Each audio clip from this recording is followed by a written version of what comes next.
So, imagine, if you will, a political paradox that just, well, it practically defies logic. You are looking at a superpower that lasted for over 1,000 years. Which is, I mean, an incredibly long time for any state to hold together. Right. A state that outlived the fall of Rome, survived the Dark Ages, and stood as this glittering center of the medieval world. I am talking, of course, about the Byzantine Empire. Truly a fascinating era. But here's the wild part. For all its staggering longevity, for all its codified laws and its sprawling bureaucracy, for over 10 centuries, it had absolutely no formal written law for who gets to be the boss. Not at all. No strict rule saying the eldest child inherits the throne. Nothing. When you really stop to think about the mechanics of that, it is, well, it's a recipe for absolute chaos. Oh, completely. You have this highly centralized, incredibly wealthy state with a vacancy sign that could theoretically be flipped on by anyone with enough swords behind them. Well, welcome to the deep dive, everyone. Today, our mission is to explore this brutal, bizarre, and honestly highly ritualized game of Byzantine thrones. It really was a game. Because when there is no rule book for succession, how do people actually get power? How do they fake legitimacy once they have it? And maybe most importantly, how do they permanently take it away from their rivals? It is a fantastic puzzle. Yeah. When you look through the historical encyclopedias, the political records from Cambridge University Press. Which are incredibly detailed, by the way. Oh, absolutely. And even when you dive into some of the more intensely detailed history forums analyzing imperial ideology, a very dark, deeply logical pattern emerges from what otherwise looks like pure madness. So you are going to want to buckle up for this one because the story is completely gripping in like the darkest way possible. It really is. We were talking about secret, purple marbled birthing rooms, crowds literally scrambling for packages of gold coins in the streets, and, well, a shockingly high number of slit noses. Yeah, the nose slitting is definitely a unique feature of this era. To understand how this entire machine operated, you first have to remember that they didn't actually call themselves Byzantines. They called themselves Romans. Right. That is so crucial. They were the direct continuation of the Roman Empire, which means their political DNA came from the Roman Republic, not the medieval kingdoms of Western Europe. And that Roman DNA is the key to unlocking their entire worldview. I mean, in Western Europe, you eventually get primogeniture, right? Where the eldest son just automatically inherits the crown. Exactly. It's ordained by law, and the transition of power is relatively neat and tidy. But the Byzantines, however, inherited the ancient Roman disgust for kings. They hated the concept of a king. Absolutely loathed it. Their ideal was that the emperor was, technically, an elected magistrate. An absolute autocrat, certainly, but one whose power supposedly emanated from the consent of the Senate, the army, and the people of Constantinople. So because of that ingrained Roman mindset, if you could take the throne, you essentially were the rightful emperor. You proved you had the consent by taking it. The statistics from our sources are just mind-blowing on this point. Out of the 94 emperors who ruled from the year 330 to 1453, 20 of them started their careers as usurpers. That's a massive percentage. Nearly a quarter of the people who held the highest office in the land took it by force. And what's fascinating here is that that number only accounts for the successful ones. Oh, true. It leaves out dozens of failed rebellions. The underlying theology of power here is fascinating. The Byzantines believed the emperor was the divinely sanctioned ruler on earth. God had chosen them. But how do you prove God chose you if there's no law of succession? Exactly. You prove it by winning.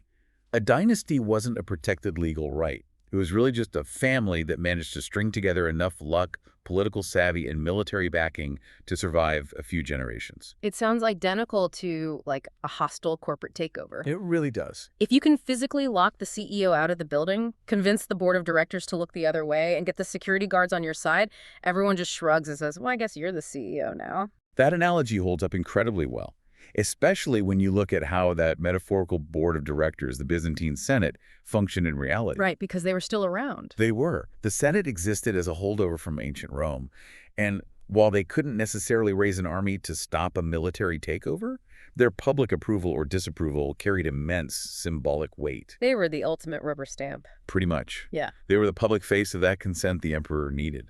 The sources outline a brilliant historical example of this in action. Let's look at the year 641. Emperor Heraclius dies. A very monumental figure. Yeah, and he leaves the empire to two of his sons, You have Constantine III from his first marriage, and Heraclonus from his second marriage to Empress Martina.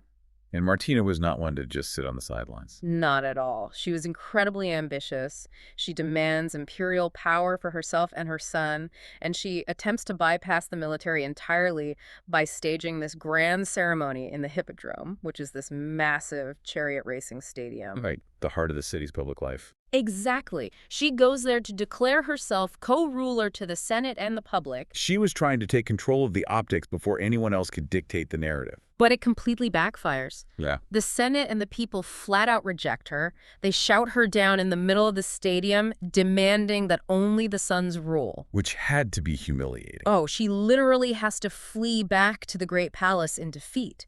And the situation just spirals from there. Her older stepson Constantine dies a few months later. And, of course, the rumors start immediately. Right, rumors spread that Martina poisoned him, a general revolts in the provinces, and eventually the Senate steps in and deposes Martina and her son entirely. What that entire debacle illustrates is how incredibly vulnerable an emperor's family was the moment the emperor died. You couldn't rely on the legal system to protect your children. Because there wasn't one. Precisely. You had to manufacture absolute, unquestionable legitimacy while you were still alive. You had to make your heirs seem so divinely ordained that usurping them wouldn't just feel illegal, it would feel like a literal crime against God. Which leads to one of the most fascinating PR inventions I think we've ever come across. To protect their children, the imperial family created the concept of the purple-born, the porphyrogenetos. The ultimate status symbol of the Byzantine world. According to the Cambridge sources, this wasn't merely an honorific title you could just, hand out. It was tied to a physical, highly restricted location. It was very literal. Deep inside the Great Palace of Constantinople, in a wing overlooking the Sea of Marmara, there was a specific birthing chamber called the porphyra. It was a square room with a pyramid-shaped ceiling, and it was lined top to bottom in rare, reddish-purple porphyry marble brought all the way from Egypt. The visual psychology of that room is staggering. Tyrian purple was the absolute peak of sovereignty. It was astronomically expensive to produce. Yeah, it required thousands of those crushed murex sea snails just to dye a single garment. Right, exactly. Only the imperial family was legally allowed to wear it. So, by lining the physical walls of the birthing room with purple stone, they were literally wrapping the child in imperial authority from the second they entered the world. Only children born to a reigning emperor in that specific room received the title of porphyrogenetos. It was supposed to be undeniable proof that they were divinely endorsed. Meaning if you were born a year before your father took the throne, you were out of luck. Totally out of luck. You weren't purple-born, but your younger sibling might be, which created this intense, two-tiered system of royalty even within the same family. It's basically the ultimate exclusive VIP room, but, there was a very practical reason for it. There was. It was a deliberate mechanism to separate the true dynastic heirs from ambitious generals or older siblings born before the father achieved ultimate power. Diplomatically, this status was weaponized. A purple-born princess was the absolute highest currency the Byzantine Empire had at its disposal. The Trade of 988 perfectly demonstrates this. Emperor Basil II is facing massive, empire-threatening rebellions. He desperately needs loyal troops. He was in serious trouble. So he reaches out to Vladimir I, the Grand Prince of Kievan Rus'. Basil makes a deal to trade his purple-born sister, Anna Porphyrogenita, to Vladimir. In exchange, Basil gets an army of 6,000 elite Varangian mercenaries, essentially heavily armed Vikings with massive axes, which successfully saves his throne. But Vladimir also had to agree to be baptized and convert his entire realm to Orthodox Christianity as a condition of the marriage. Wow. The prestige of marrying a true purple-born Byzantine princess was so immense, so globally recognized, that Vladimir ordered the mass baptism of his people in the Dnieper River. That single marriage trade fundamentally shifted the religious and cultural landscape of Eastern Europe forever. But wait, if being born in the purple was this ultimate shield, did it actually stop people from overthrowing them? Because we just established that nearly a quarter of all Byzantine emperors were usurpers. That is a vital distinction to make. The purple rune was an ideological bulwark, not a literal force field. It didn't physically stop a rogue general with a seasoned army from marching on the capital. Right. But what it did do was force those usurpers to compromise once they got there. The prestige of the purple-born was so deeply ingrained in the public psyche that just murdering the child could trigger massive, unmanageable revolts. Our sources point to Constantine VII as the perfect example of this compromise. He was purple born in 905, but when he was a kid, an admiral named Romanus I Lecapenos seized power. Romanos had the military might, but he couldn't just get rid of Constantine. But he'd had way too much symbolic weight with the public. So Romanos sidelined him completely. He kept Constantine virtually under house arrest in the palace for 30 years. 30 years. Yeah. During that time, Romanos promoted his own sons, ran the empire, and basically ignored the rightful heir. But he never killed him. He kept Constantine around, giving him the title of co-emperor simply to borrow his legitimacy. Now, co-emperor sounds like this lovely collaborative job title. But in Byzantium, the reality usually meant one person held all the actual military and political power, and the other was just a very well-dressed hostage or a figurehead waiting for their moment.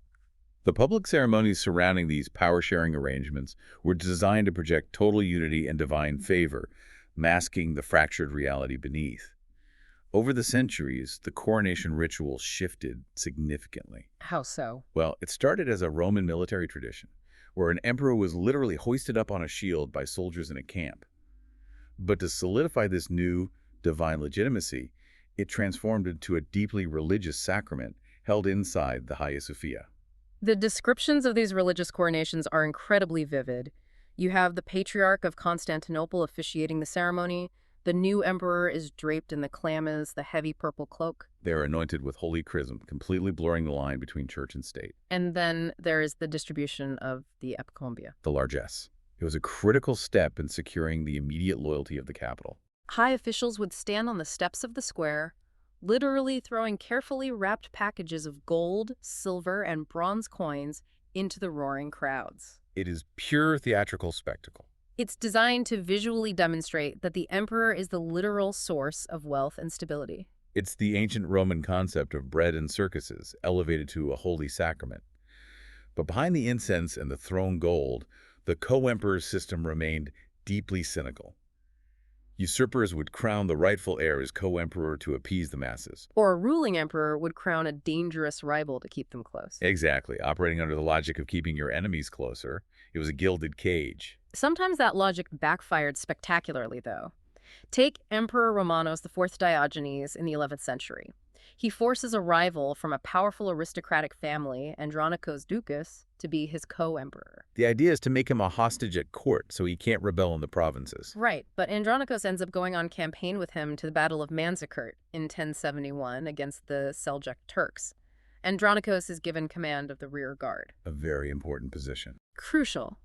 And right when Romanos is heavily engaged and desperately needs reinforcements, Andronicus intentionally spreads a rumor that the emperor is dead and marches his troops away from the battlefield. It was a catastrophic betrayal.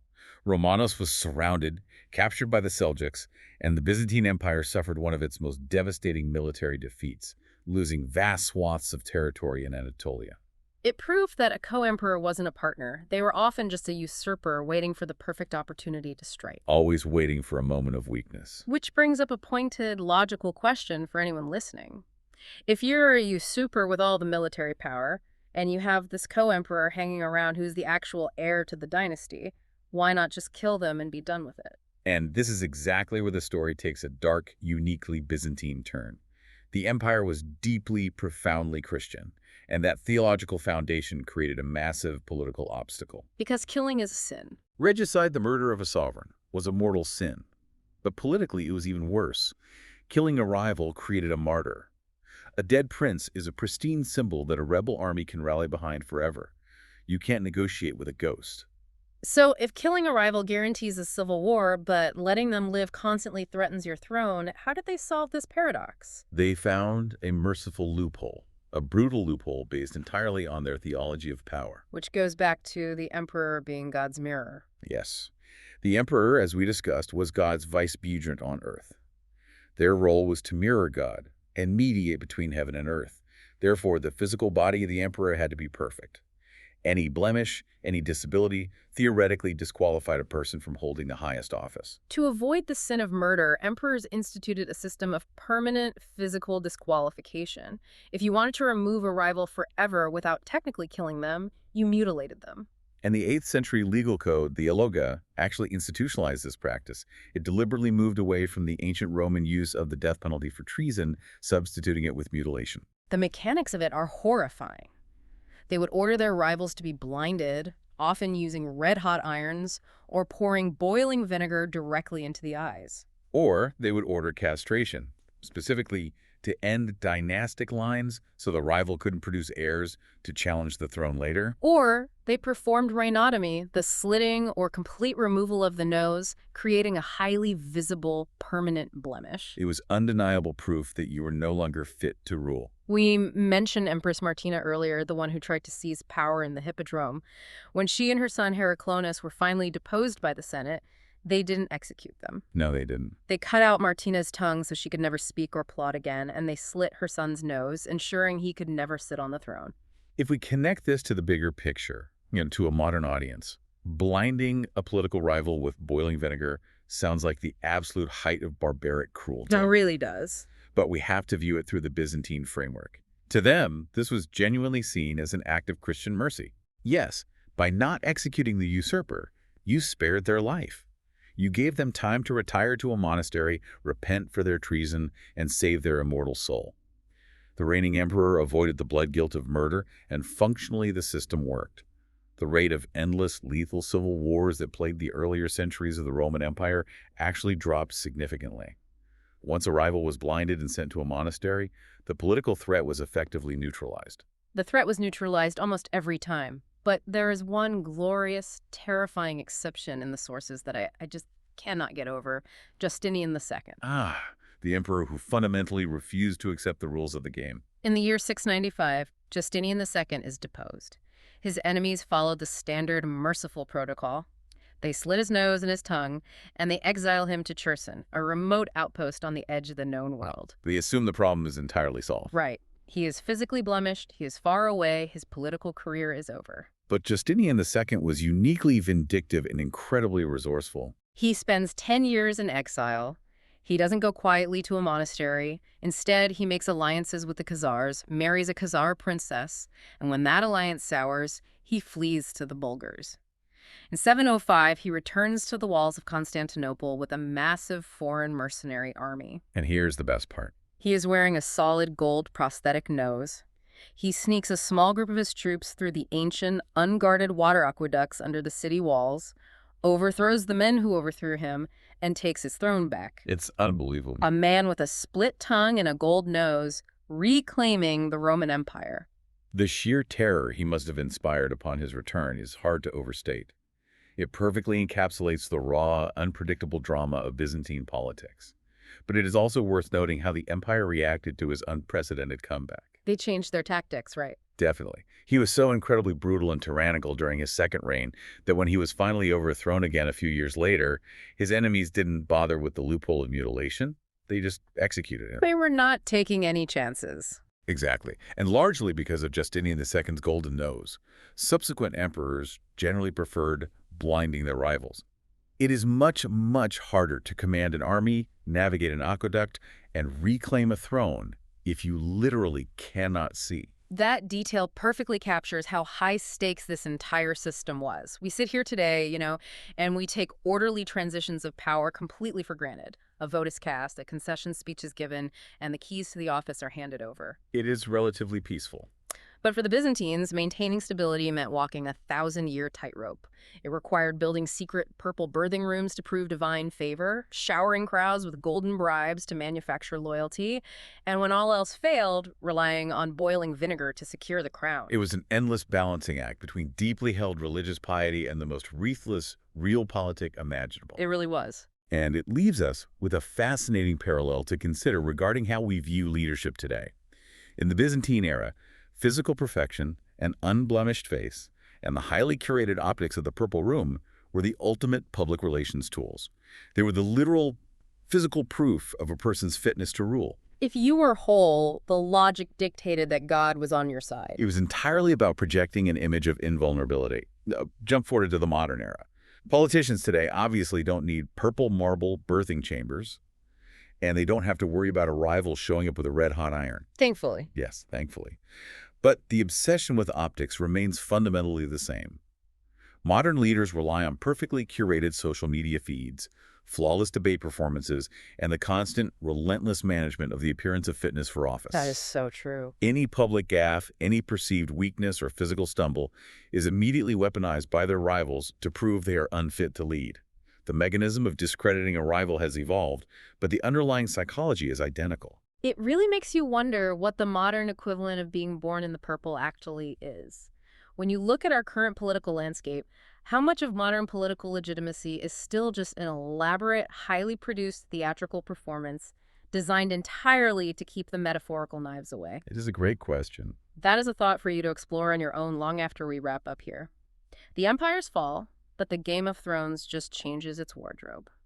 Thank you for joining us on this deep dive into the beautiful, brutal world of Byzantine succession. Until next time.